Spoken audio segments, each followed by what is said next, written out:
اور بھی بتائیں کہ اسور حلقہ 2 اور 1 دونوں میں صبح 8 بجے سے پولنگ کا عمل شروع ہوا ہے اور شام 5 بجے تک جاری رہے گا۔ مزید جانتے نمائندہ بول نیوز سبحان سہیل سے بتائیے گا۔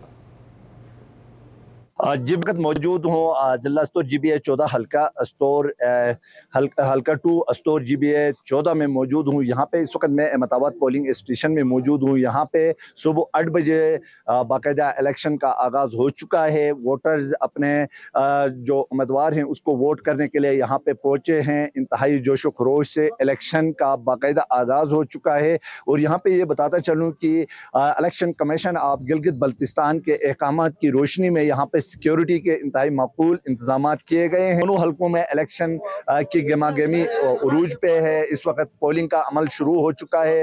ووٹرز سپورٹرز الیکشن پولنگ اسٹیشنوں کی طرف رخ کرتے ہوئے نظر آ رہے ہیں۔ اور دونوں حلقوں میں 111 پولنگ اسٹیشنز کا قیام عمل میں لایا گیا ہے، جس میں سے 35 پولنگ اسٹیشن کو انتہائی حساس قرار دیا گیا ہے، جبکہ 37 پولنگ اسٹیشن کو کیٹیگری بی میں رکھا گیا ہے اور 39 پولنگ اسٹیشنز کو کیٹیگری سی میں انہوں نے وہ کیا ہے۔ اور دوسری جانب یہاں پہ جو ہے پاکستان آرمی کے 139 نفری بھی ریزرو فورس کے طور پہ تیار رکھا ہے کسی بھی ناخوشگوار واقعے سے نمٹنے کے لیے۔ اس حلقے میں جہاں پہ میں کھڑا ہوں یہاں سے 4 امیدوار اس وقت اپنی قسمت آزمائی کر رہے ہیں۔ حلقہ 2 استور جی بی اے 14 سے یہاں سے جو ہے پاکستان پیپلز پارٹی کے جو امیدوار ہیں سید عباس موسوی ٹکٹ ہولڈر ہیں پاکستان پیپلز پارٹی کے۔ دوسری جانب یہاں پہ پاکستان مسلم لیگ نون کے جو ٹکٹ ہولڈر ہیں رانا محمد فاروق ہیں جو مسلم لیگ نون کے ٹکٹ سے الیکشن کنٹیسٹ کر رہے ہیں۔ تیسری جانب یہاں پہ استحکام پاکستان کے جو امیدوار ہیں سابق انٹیریئر منسٹر ہیں شمس الحق لون صاحب،